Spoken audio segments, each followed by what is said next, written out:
Mari kita berdoa. Maha besar Engkau Allah kami, Allah yang kami puji, kami sembah di dalam nama Tuhan Yesus, penebus dan juru selamat kami yang hidup. Kami sungguh bersyukur kepadamu ya Tuhan, jikalau pagi hari ini ada kesempatan bagi kami untuk mendengarkan firman-Mu. Firman-Mu adalah kebenaran yang mutlak. Firman-Mu adalah firman yang berkuasa untuk mengubah hidup kami, untuk meneguhkan iman kami, dan memimpin kami agar kami hidup selaras dengan kehendak-Mu. Kami memohon pertolongan Allah Roh Kudus, kiranya berkenan mengurapi kami, juga memberikan kami pencerahan, memberikan kami damai sejahtera, sehingga kami semua, baik hamba yang menyampaikan maupun semua jemaat yang mendengarkan, sama-sama diberkati oleh Tuhan. Terima kasih Tuhan, kami percaya Engkau berkuasa atas tempat ini, Engkau berkuasa atas seluruh kehidupan kami. Dalam nama Yesus kami berdoa dan mengucap syukur. Amin.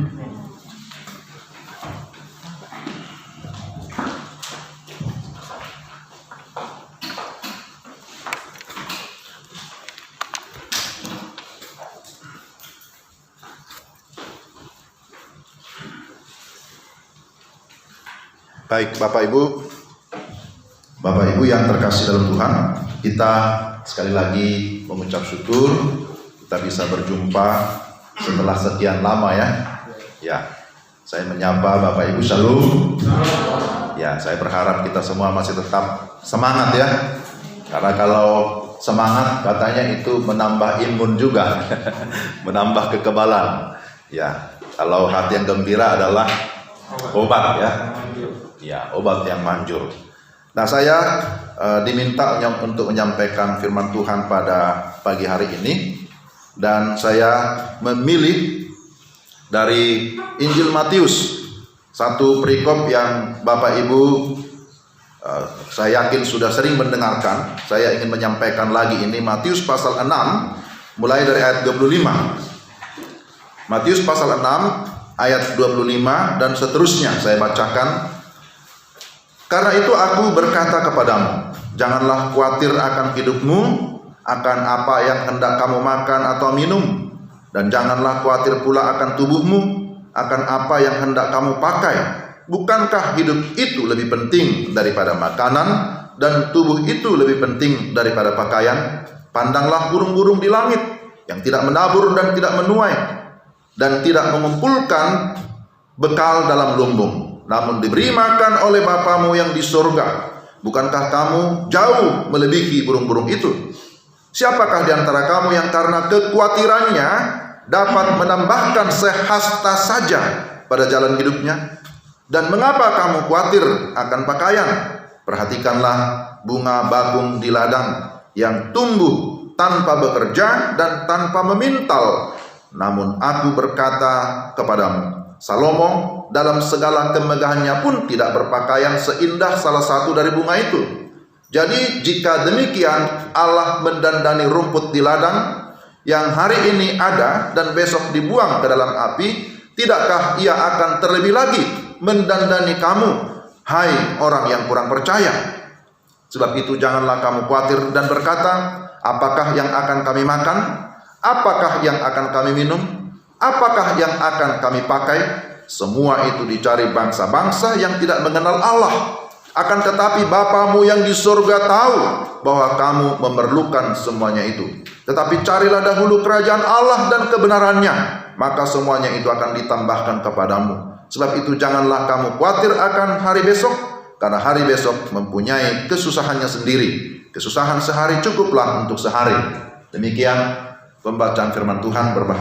Berbahagialah kita yang mendengar firman dan memelihara dalam hidup kita sehari-hari. Ya, puji Tuhan, sekali lagi kita mengucap syukur hari ini. Berdasarkan pembacaan ini, saya menyampaikan tema sikap menghadapi pandemi. Ya, ini memang tema yang sangat umum di akhir-akhir ini dibahas. Kemarin saya juga mengikuti satu webinar juga membahas tentang hal ini. Dan Bapak Ibu juga tentu kita semua memahami apa itu pandemi ya. Itu satu wabah yang sudah menjadi global. Seluruh dunia mengalami masalah ini, bukan hanya kita di sini, ya. Sehingga kita tidak heran lagi melihat berbagai fenomena, situasi yang ada karena pandemi ini, ya. Dampaknya sangat banyak yang negatif juga, walaupun ada positifnya, ya. Positifnya orang berkata, wah, dengan pandemi ini semakin banyak kebersamaan di rumah, katanya, bagi yang di rumah. Tapi di sisi lain, akibat pandemi COVID ini, ya tidak bisa lagi kumpul-kumpul seperti biasa, ya. Kalau dulu ada kesukaannya ngumpul, ngopi bareng, katanya, ini sekarang agak dibatasi. Ada pembatasan skala besar, ya. Kalau dulu kita bisa jalan-jalan santai kemana saja kita mau, ya sekarang kan sudah agak takut-takut, ya, dibatasi. Ya, kalau dahulu kita bisa salaman, peluk-pelukan, cipika-cipiki apa, sekarang tidak bisa lagi gitu, ya. Semua sudah serba dibatasi. Ya, kalau dulu bisa pesta-pesta rame-rame, ya, sekarang sudah dibatasi. Ya, ada juga yang curi-curi pesta, ya. Tapi sebenarnya itu sangat berbahaya kalau mengakui COVID itu ada. Sebab ada juga yang bandel, ya, yang berkata, tidak ada itu. Kok tidak ada? Orang banyak kesaksian berkata itu sudah banyak dialami oleh orang, kok masa kita berkata tidak ada? Itu sudah jelas-jelas ada, ya gitu. Saudara kami juga ada yang kena, ya dokter pun ada yang kena, ya banyak, ya. Jadi ini bukan hal yang sepele, jangan kita menganggap tidak ada, ya. Padahal ini benar-benar berbahaya, ya. Jadi akibat pandemi ini, ya semuanya sudah berubah, ya. Kebiasaan lama menjadi kebiasaan yang baru. Bagaimana harus belajar di rumah, ya belajar daring, orang tuanya darting gitu, ya. Dan itu betul. Saya sendiri juga mengalami. Anak saya masih kecil, belajar di rumah. Waduh, ya kita yang pusing, ya, karena semua harus serba Zoom, kemudian harus di foto hasilnya, harus di print, harus waduh segala macam.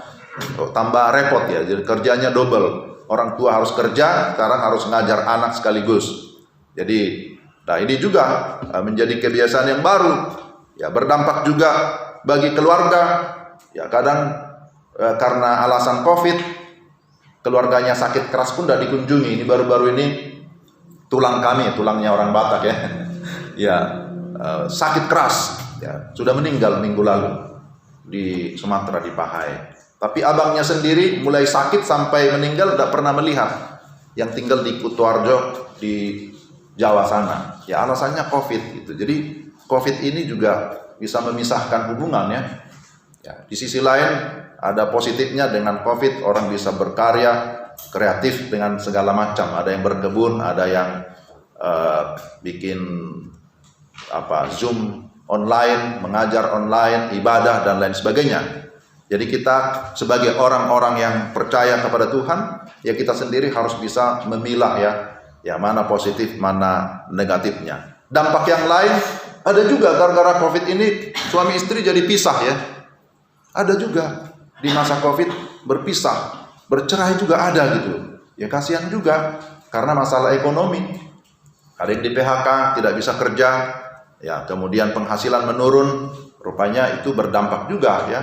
Jadi ada timbul masalah baru di tengah-tengah keluarga. Karena ada yang kehilangan pekerjaan, kemudian ada yang stres, macam-macam, ya.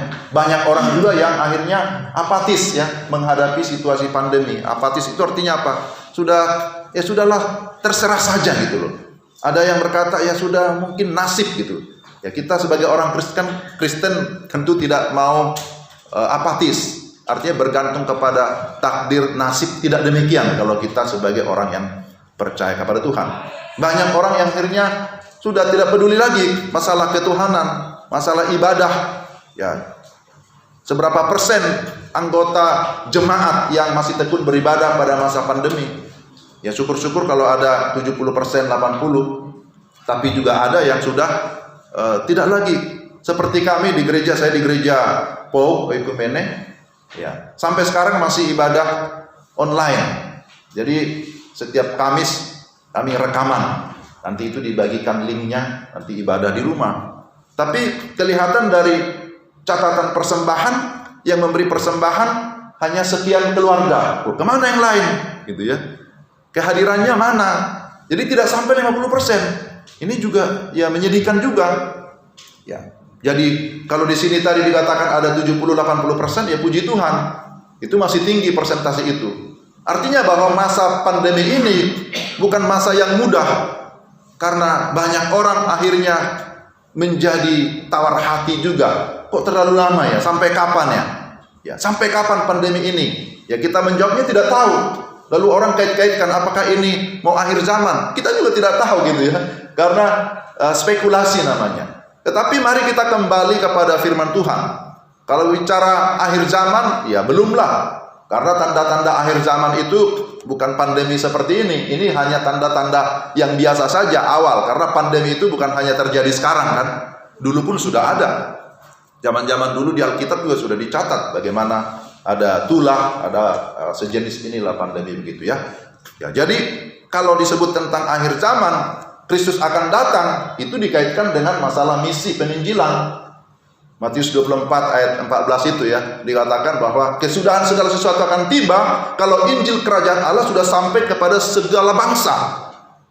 Ke segala bangsa, ke seluruh dunia. Itu Matius 24 ayat 14. Ternyata data dari penelitian tentang misi penginjilan itu masih banyak sekali, ribuan suku-suku, hampir 7.000 suku di dunia.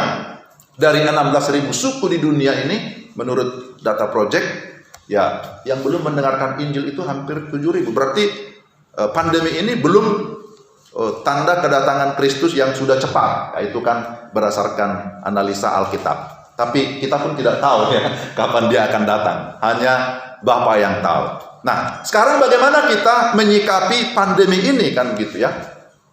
Bagaimana kita menyikapi? Kita sudah baca tadi Matius pasal 6. Bahwa Bapak Ibu yang terkasih dalam Tuhan, hal yang pertama ketika kita menghadapi situasi yang sulit seperti ini, berdasarkan firman Tuhan yang kita baca dikatakan jangan dikuasai oleh kekhawatiran. Nah ini, jangan dikuasai oleh kekhawatiran. Biasanya kan kalau ada masalah, ada pergumulan, ya lalu kita menghadapi orang demikian, kita akan berkata, ya jangan khawatir ya, gitu ya. Jangan cemas, jangan takut. Biasanya itu kita pikir akan menenangkan. Tapi bagaimanapun setiap kita pasti memiliki kekhawatiran. Siapa yang tidak khawatir? Tadi malam kami tiba-tiba dapat kabar banjir kiriman. Siapa yang tidak khawatir gitu ya? Apalagi sudah pernah kebanjiran waktu tahun baru. Wah, itu sudah malam, sudah jam 10.30. Udah mulai tidur, anak-anak sudah terlelap. Wah, orang teriak-teriak di luar. Banjir, evakuasi. Wah, saya juga sedikit panik juga ya. Ada khawatir juga, siapa bilang tidak khawatir gitu ya. Lihat anak-anak, evakuasi dulu. Segera diungsikan ke musola yang agak tinggi. Kemudian, keluarin kendaraan. Apa yang bisa diselamatkan, ditinggikan, oke. Lampu padam. Makin khawatir lagi kan. PLN sudah putus. Wah, tidak bisa. Saya bilang, cepat tutup pintu. Apapun yang terjadi kita keluar. Saya hubungi majelis kami. Kesini aja Pak. Kota wisata katanya ke sini. Jadi kami tadi malam mengungsi di sana sampai ke sini. Saya dari sana berangkatnya. Ya, tadi pagi saya cari-cari dulu ke rumah karena ternyata banjirnya tidak sampai ke rumah, hanya sampai teras, puji Tuhan. Ya hanya mengirim lumpur di depan rumah, nanti bisa diselesaikan itu. Tapi saya cari-cari dulu pakaian jas, ya saya dapat, baru ya siap-siap mau ke sini. Jadi apakah tidak khawatir? Ada, tetapi langsung saya ingat firman Tuhan. Kita boleh khawatir, tapi yang tidak boleh adalah jangan dikuasai oleh kekhawatiran. Itu yang tidak boleh. Karena kalau kita dikuasai oleh kekhawatiran, maka kekhawatiran itu akan membuat hati kita menjadi terbagi. Nah itu sebenarnya yang disampaikan oleh Yesus kepada orang-orang juga murid-murid. Karena Matius 6 ini kan disebut bagian dari khotbah di bukit ya. Jadi Yesus sedang mengajar murid-muridnya tentang bagaimana hidup mengikut Tuhan, bagaimana hidup mempercayai Tuhan. Murid-murid baru saja dipanggil oleh Tuhan dan mereka meninggalkan pekerjaannya. Mereka meninggalkan segala sesuatu yang dulu mereka sebagai nelayan, penjala ikan. Yesus memanggil mereka dan berkata, kamu akan menjadi penjala manusia. Otomatis mereka meninggalkan pekerjaan mereka, sekarang mengikut Yesus. Tapi kemudian muncul persoalan, loh, bagaimana tentang makan minum? Bagaimana tentang tempat tinggal? Bagaimana tentang pakaian? Bagaimana kami memperolehnya? Kira-kira begitu ya. Mereka mulai khawatir. Jadi orang ikut Yesus juga bisa khawatir. Tapi kemudian Yesus menegaskan, jangan kamu dikuasai oleh kekhawatiran itu. Karena orang yang dikuasai kekhawatiran, maka hatinya tidak akan bisa fokus. Hatinya akan mulai terbagi-bagi. Hatinya akan terpecah konsentrasinya. Maka dia akan mendua hati. Nah, itu yang disebutkan juga di awal sebelumnya ya, di dalam ayat 24. Tak seorang pun dapat mengabdi kepada dua tuan. Karena jika demikian, ia akan membenci yang seorang dan mengasihi yang lain. Atau ia akan setia kepada yang seorang dan tidak mengindahkan yang lain. Kamu tidak dapat mengabdi kepada Allah dan kepada Mammon. Tidak bisa. Lalu disambung ayat 25 yang tadi kita baca. Karena itu aku berkata kepadamu, janganlah khawatir akan hidupmu. Dan seterusnya. Karena apa? Karena banyak orang di dalam dunia ini, mereka memfokuskan dirinya kepada yang namanya tadi disebutkan di sini Mammon. Ini masalah hepeng gitu ya, masalah uang. Orang banyak berkata tanpa uang kita tidak bisa apa-apa. Tapi kalau bersama dengan Tuhan, saya kira misi Tuhan tidak dimulai dengan uang, ya kan? Misi Tuhan tidak pernah dimulai dengan uang, tapi dimulai dari hati yang sungguh-sungguh mau melakukan kehendak Tuhan. Amin ya. Kalau kita mulai dengan uang, maka kita akan kecewa. Kalau gereja ini dimulai dengan uang, ya tidak bisa. Tapi dimulai dengan apa? Visi dan misi yang Tuhan taruh. Maka kalau kita mengikuti visi misi itu isi hati Tuhan. Kalau kita mengikuti isi hati Tuhan, kehendak Tuhan, maka dia mampu melaksanakan atau mengerjakan lebih daripada apa yang kita pikirkan dan doakan. Amin. Nah, ini penting. Itu yang disampaikan oleh Yesus kepada murid-muridnya. Bagaimana mereka supaya fokus saja kepada panggilan Tuhan. Bagaimana mereka supaya tidak mendua hati oleh karena masalah makan minum, karena masalah pakaian, dan seterusnya, karena masalah tempat tinggal. Jadi kita juga seringkali menjadi khawatir hanya karena masalah kebutuhan-kebutuhan pokok itu, kebutuhan dasar. Ya, kita juga harus jujur kan gitu ya. Berapa lama lagi pandemi ini? Mulai kita berpikir, bulan depan makan apa ya? Bagaimana kalau masih ngontrak, biaya kontrakan? Bagaimana anak sekolah, uang kuliah, uang sekolah tetap jalan juga kan? Walaupun belajar dari rumah, tetap juga bayar. Bagaimana tentang masa depan dan seterusnya? Maka Bapak Ibu yang terkasih dalam Tuhan, hal yang pertama yang ditekankan oleh Tuhan Yesus, bagaimana menghadapi persoalan, bagaimana menghadapi kesulitan, jangan beri hati kita, diri kita dikuasai oleh kekhawatiran, tapi sebaliknya belajarlah bersyukur dalam segala hal. Belajar menerima segala keadaan. Karena dikatakan kekhawatiran itu tidak akan menambah apa-apa. Kekhawatiran itu tidak akan menambah sehasta dari hidupmu, dikatakan. Tidak bisa. Kekhawatiran itu tidak menghasilkan hal-hal yang positif apapun di dalam diri kita. Karena kekhawatiran itu justru menjauhkan kita dari Tuhan. Kekhawatiran itu akan menjauhkan kita dari relasi dengan Tuhan. Nah, itu yang pertama yang ingin saya sampaikan. Tapi yang kedua, bagaimana kita menghadapi pandemi?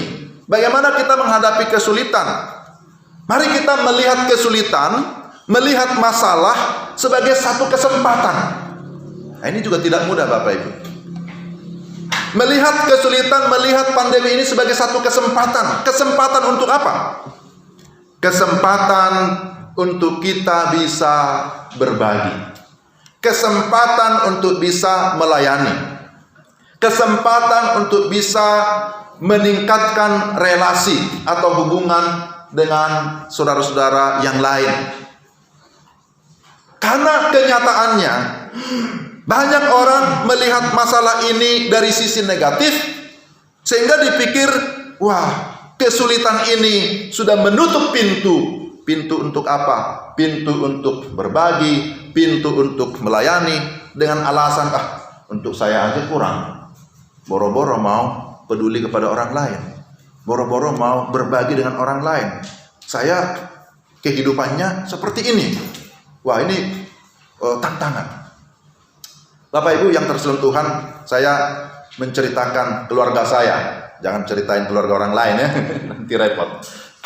Mulai dari bulan Februari sampai dengan bulan Oktober, kami merawat orang tua atau mertua yang sakit keras. Keluar masuk rumah sakit. Mereka di Sumatera tapi datang ke sini. Karena putrinya putri satu-satunya. Tidak ada yang lain. Mulai dari bulan Februari dirawat di rumah sakit Melia hampir 1 bulan tidak sembuh. Keluar dari sana 1 minggu masuk rumah sakit Mitra Keluarga Jatiasi. Keluar dari sana sebentar sembuh, wah ternyata belum sembuh juga. Masuk ke rumah sakit Hermina, masuk ke rumah sakit Eka Hospital. Itu melelahkan sekali di tengah-tengah COVID. Kami keluar masuk. Kemudian anak masih kecil. Pada saat itu istri saya lagi mengandung anak yang Tuhan karuniakan. Ya. Karena sudah ada anak 1 sebelumnya, sudah 8 tahun.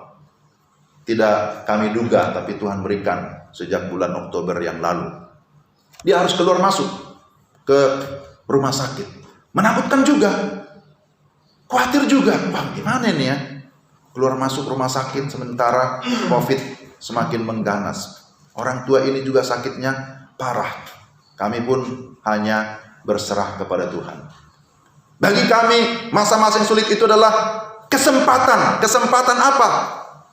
Kesempatan bagi kami untuk belajar bagaimana berserah kepada Tuhan. Kesempatan bagi kami untuk melayani. Jadi kami melihat orang tua ini sebagai pelayanan kami. Kan pelayanan ke gereja hanya rekaman, tidak bertemu dengan jemaat. Tuhan kirim mereka ke sini supaya kami bisa melayani. Jadi kesulitan itu membuka ruang bagi kami untuk kami bisa melayani orang tua. Sudah lama tidak berjumpa dengan mereka. Kalaupun berjumpa kan hanya 1 minggu, 2 minggu kalau libur.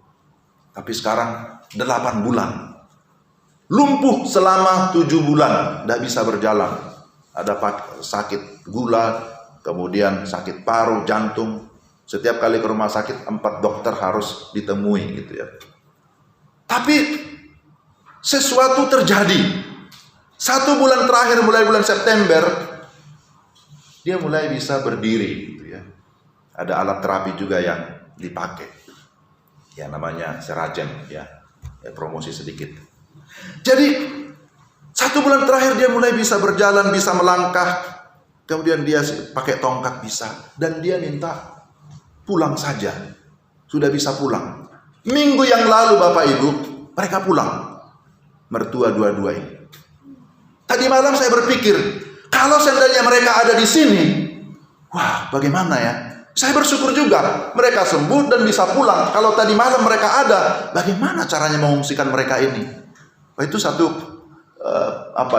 pertolongan yang luar biasa yang kami rasakan. Jadi masalah itu saya melihat sebagai satu kesempatan untuk apa? Untuk melihat Tuhan. Jangan kita melihat masalah terlalu besar. Tapi mari kita melihat Tuhan yang maha besar. Yang sanggup menyelesaikan segala persoalan. Amin ya.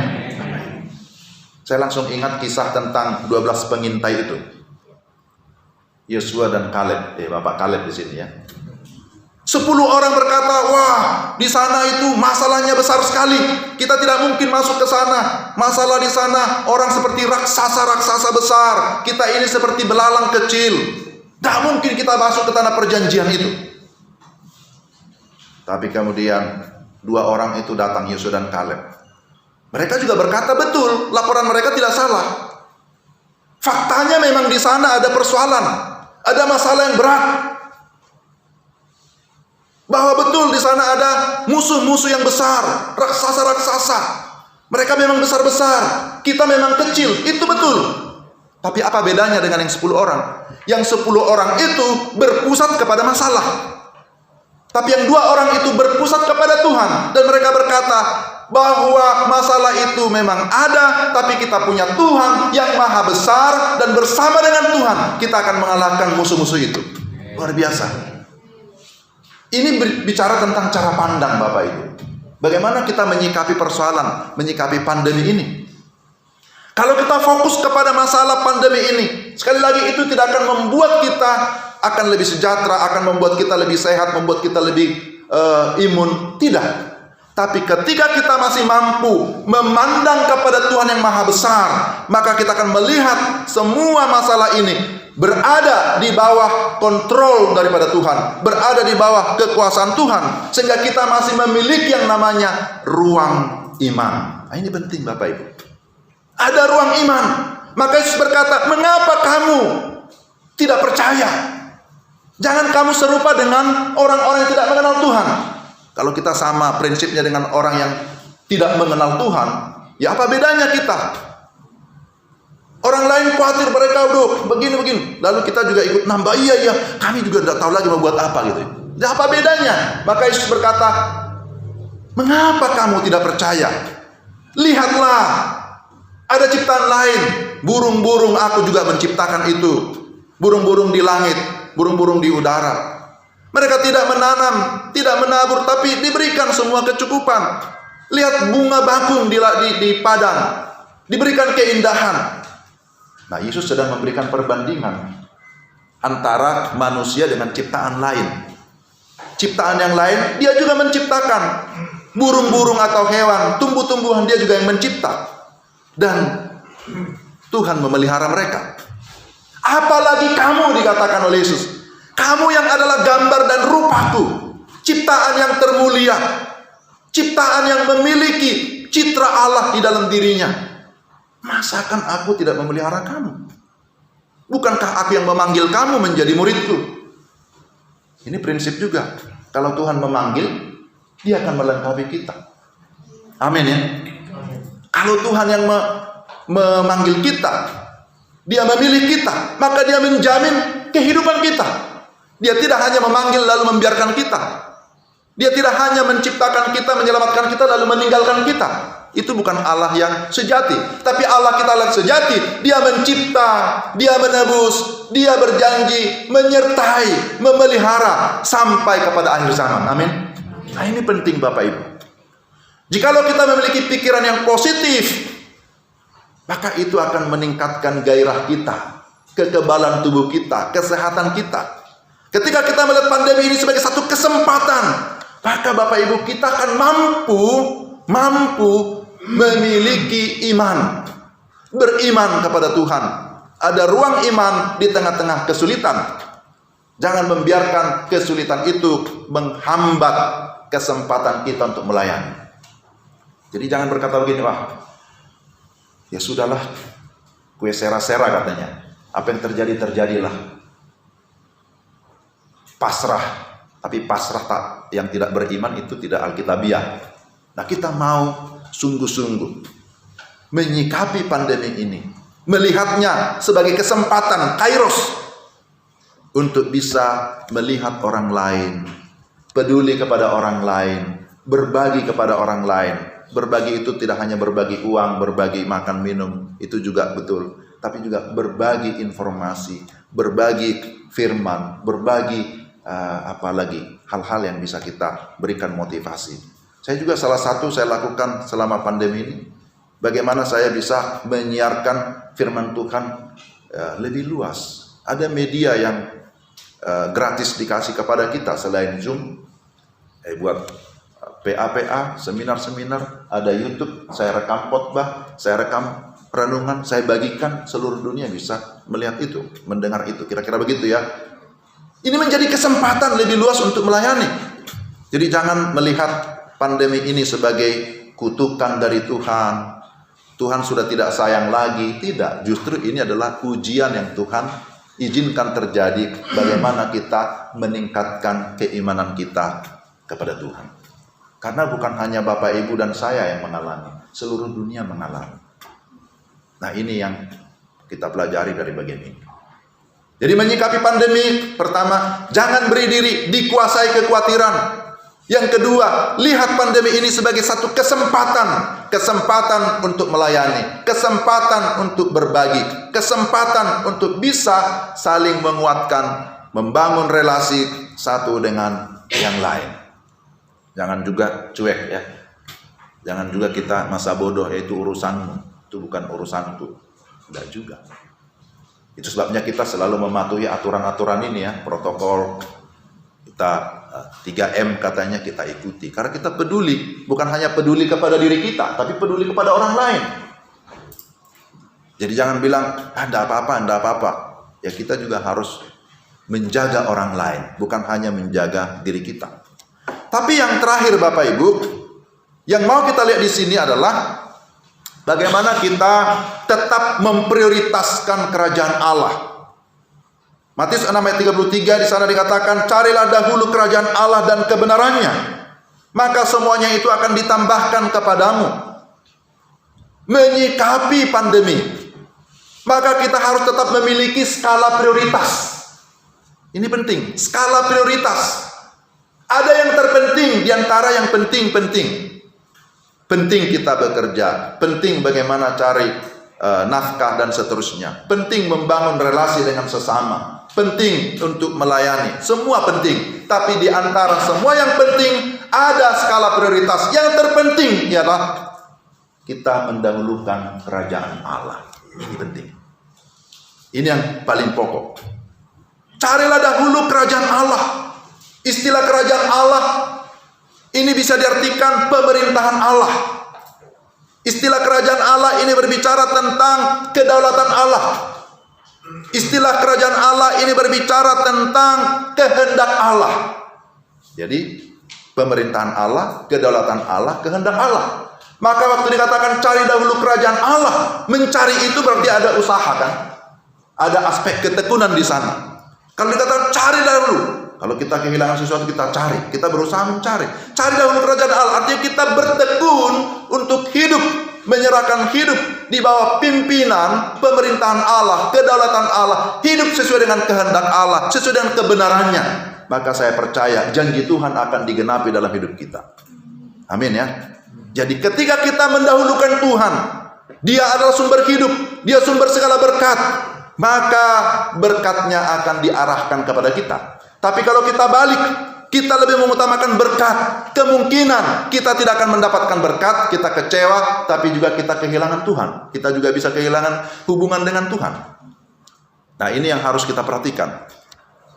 Jadi, Bapak Ibu yang terkasih di dalam Tuhan, ini adalah satu prinsip yang sangat penting.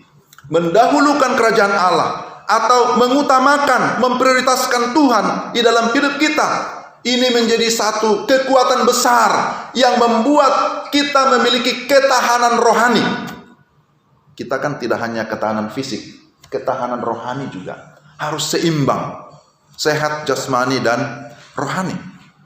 Itulah yang membuat kita bisa terus menjalani kehidupan ini. Tidak lagi dikuasai kekhawatiran, jikalau kita dikuasai oleh Tuhan, dikuasai oleh firman, dikuasai oleh Roh Kudus. Jadi, Bapak Ibu yang terkasih dalam Tuhan, pandemi masih ada, masih. Sampai kapan kita tidak tahu. Tapi percaya, pandemi juga akan berlalu. Badai pasti akan berlalu gitu ya, kata penyanyi itu. Pandemi juga pasti akan berlalu. Kita belum tahu kapan, kita tidak bisa menduga-duga. Tetapi sekalipun pandemi masih sedang ada, masih sedang berlangsung, kita tetap memiliki pengharapan. Tetap berharap artinya beriman kepada Tuhan. Tapi kemudian di tengah-tengah pandemi, mari kita tetap berkarya, tetap kreatif, tetap berharap, tetap beriman, tapi tetap kreatif, tetap berkarya. Tetapi juga jangan lupa tetap berjaga-jaga. Jadi tetap berharap, tetap berkarya, tetap berjaga-jaga. Supaya dengan demikian kehidupan kita boleh berkenan kepada Tuhan, memuliakan Tuhan, dan kehidupan kita juga bisa menjadi berkat bagi orang lain, menjadi berkat bagi sesama, bagi keluarga, bagi siapa saja sesama anggota tubuh Kristus. Kehadiran kita akan menjadi kehadiran yang menyenangkan, menguatkan, karena kita membawa dampak, aura atau pengaruh yang positif dimanapun kita berada. Kiranya firman Tuhan hari ini bisa menguatkan kita sekalian, Bapak Ibu, bagaimana kita menghadapi pandemi COVID-19.